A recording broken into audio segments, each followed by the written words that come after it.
malo mua mo le rei pe a o kore ke o whakamarumaru at pe mua ngahi tala whakatap ka kato e whonua pe mo e lotu o ku whakiat pe mihe e ku ngahi polo kalama. Kai ataha mua mo ka whenga maari e koni ke hoko atuai tala noa ki he ngahi historia maari ha tau whonua. Ko e ataha wha e ne whi pueri wafi uoa. Pe a ku tari whiwhia ki motoru. Ki he ahoni mo e tau polo kalama. Ki he ngahi historia o tonga. Ko e ka veinga polo kalama e ahoni. Te u tala noa ai ki he tui ka noku polo hono wha. Ko mataere ha mea.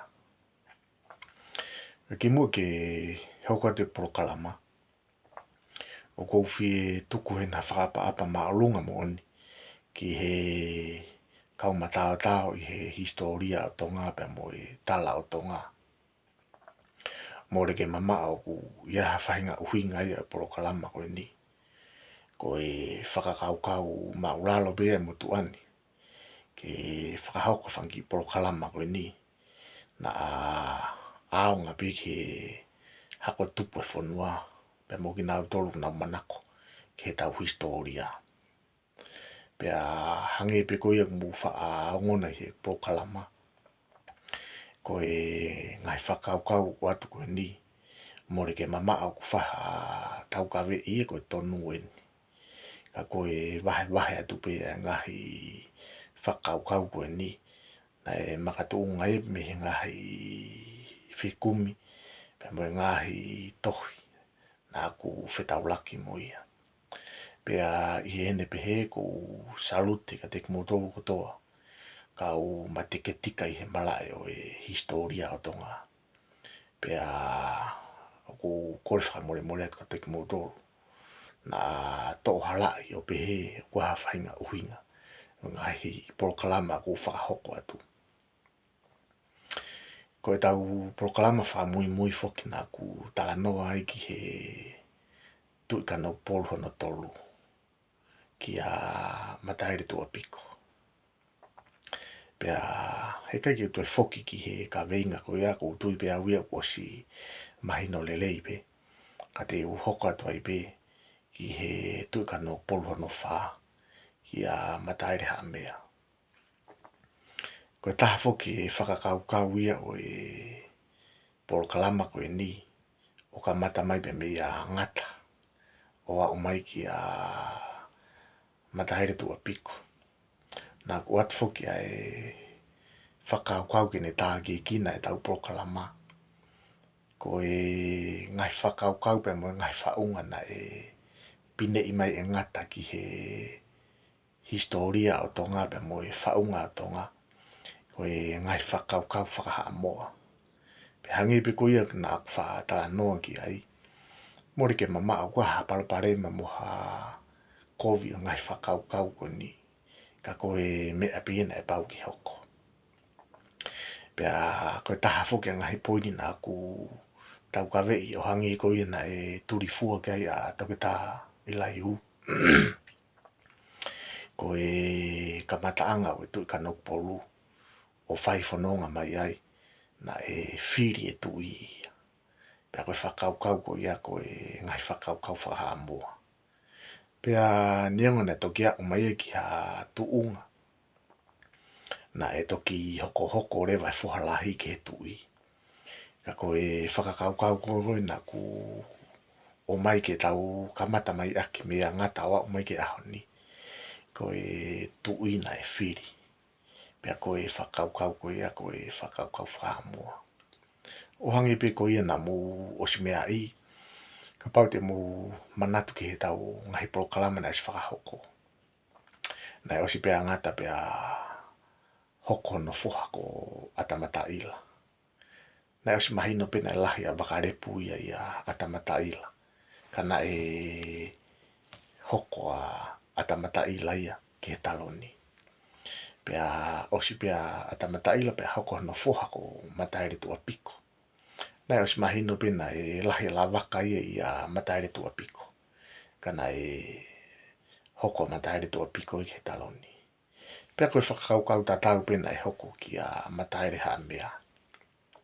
Ka koutu ia ui ko taimi ke tau siaki a e poini ko ia. Ka tau hoko atu e tau porokalama. Ki ha tuunga ku toi keheange mo ha ngahi poini toi ma keheange. Pea koe a honi te hoko atu ai. E ku talanoa ki a mataere ha mea. Pea mohono hako. Ko mataere ha mea na e marie pa mo kaloafu tonga. Ko kaloafu tonga. Ko e ofifine ia o vaea. Ko vaea ko e tuiha ataka laua pika walu ia. Pea koe whanau rewa eni. A mataere ha mea pa mo kaloafu tonga. Ko tau ki nuku whiri. Ko tapu osi. Ko maafo tui tonga.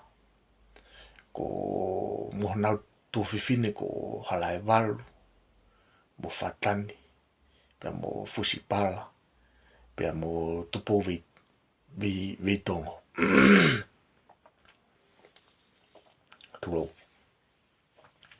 Ai koe whanau mataere ha mea pa mo kaloafu tonga. Ko tau ki nuku whiri. O tapu osi. Maafo tui tonga. Ko halae walu. Whatani. Fusipala. Pea mo tupo vi tongo. Koe maari foki ai tu ia koe ni a mataere ha mea. Kawini he tu ina tolahi taha. Ene whanau. I he tau sio. Whawhio naki pe mo e ngahi tui. I he historia o tonga. Na e rewa pe mo e ngahi whakonofo o kaloafu tonga. Pena maari ai kau whakonofo ko o kaloafu tonga. Tulou. He koe lahi taha ki nā tolu koe ka inga peo kaloafu tonga.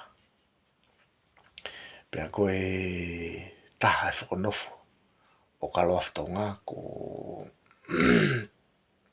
ko humi. Koe te hina pea o kaloafu tonga. Koe taha e whakonofo o kaloafu tonga ko talau mo te emoa. Ko talau mo te emoa ko e whakafotu ia o kaloafu tonga. Aia koe ofifine o luani. A talau mo te emoa. Pea nai toko lahi mo e kau whakonofo ia o kaloafu tonga. Ka kono mo ni ko e rea mahino ki ai. Te u ngau e pe e rea pea ko whanga te ngahi whatapu. Ko e rea ko e ngahi mari. Ko ngahi mari o mataere ha mea na e kawai a homi. Ko e te hina pea o kaloafu tonga. Ko talau mo te emoa. Ko e whakafotu pea o kaloafu tonga. Pea mo tui kawa mori. Pe ko fui kawa mori. Ko e ongo hingoa ko ni o asilo ua pia i he. Ngahi tohi o hoko. O kou mau. O wai tohi taha tohi ai ko e tui kawa mori. Pea wai tohi taha tohi ai ko e fui kawa mori. Kaike. Ko ngahi whakonofo. Pe ko e ngahi mari makehe ko koe o mataere ha mea pe mea kaloafu tonga. Tulou e. Na e iai rewa ngahi whoha ko eni. O mataere ha mea. Me he ngahi whakonofo. Po koe ngahi mari makehe. Ko e tangata ko tupou toa. Ko e tangata ko maifanga. Ko e tangata ko kafoa. Ko e tangata ko tupou tui whangare ounga. Ko e tangata ko tutu yoho. Ko e tangata ko maafua mea. Me pea mo e tangata ko tau ki nuku whiri. Pena iai mo e whanga ofifine o maafua mea pe mo ene whanga whakonofo o kawai a tongotea ku tohu ia I he tohu hoko taha ko tonga te vai. Pea nei ai mono o whiwhine ko tu I New City. Nei ai mo o whiwhine o matare ha mea ko maafu mo rere noa. Ono o whiwhine taha ko tala ao. Pea mohono o whiwhine ko toa. Ai au koe rekoti koe ko mau whafuafua koe whanau a matare ha mea nei ofi he toko uango futupu. Pea wei pe mo ngai whamatala ia pe he na toi toko lahi pe pe mo whangahoa ia matare ha mea. Ka koe whanau koe na ko tala noa to he ahani. Koe whanau pe ko mau whakatatau ki he ngai tohi I hoko. Mo rekoti ko mau. Kaike, koe ki proklama ia ki a matare ki ha mea. Matare ha mea ko tui kanok polu hono wha. Pea ko tui au ia ku o si maala ngai poini na kutala noa mai ai I mua ngai proklama koe. Pea koe proklama ia koe ni kono whakamau atu pe. O tui kanok polu hono wha matare ha mea. Ki he tau proklama pea moene whanau. Pea koe hohoko atu tui kanok polu. O ko tui au o si mahino lelei a pito pe tau o si mak kuto pe ngahi risi ko ia. Pea kapau ia ha ngahi fie mak ke o atu ngahi risi ko e lava peke o atu. Pea mo ngahi risi ko ia ko mak pe mo ngahi hako. O tui takita. Pea koe tau proklama hoko ko whaamu. Ke tau ki foki mai ki lapa ke he tui tonga. Tā noa ke kau tui tonga whiwhine. Pea mo kau tamaha. He o ko tui o ku maha uinga abita mo ka veinga ko ia. Ke alu whakataha pe pea mo tau tala noa ki tui kanok polu. He o ku ia e nau whelawei. Pea mo nau whekau aki. Pea mo nau whemari aki. O ku maha uinga abita ke to mai. Pea mo whakau ko ia.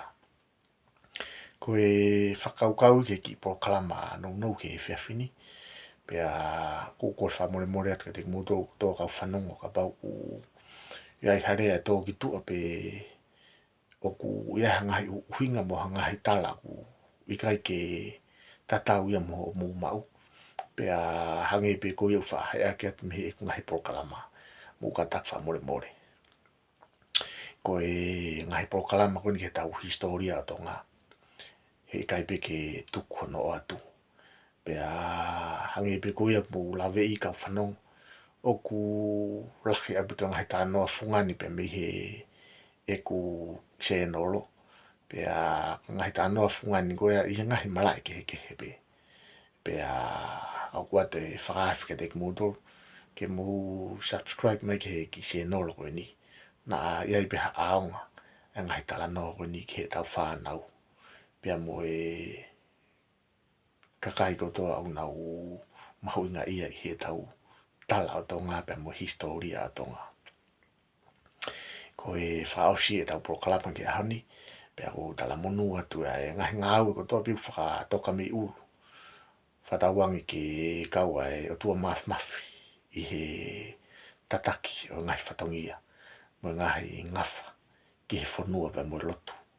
O tau tūri fua ki ai. Ngata ngai ki proklama vai. Mo nou ki he whiawhini. Ka mo toka lewe e whetapa. O whātua te kimo tōhunu kotoa.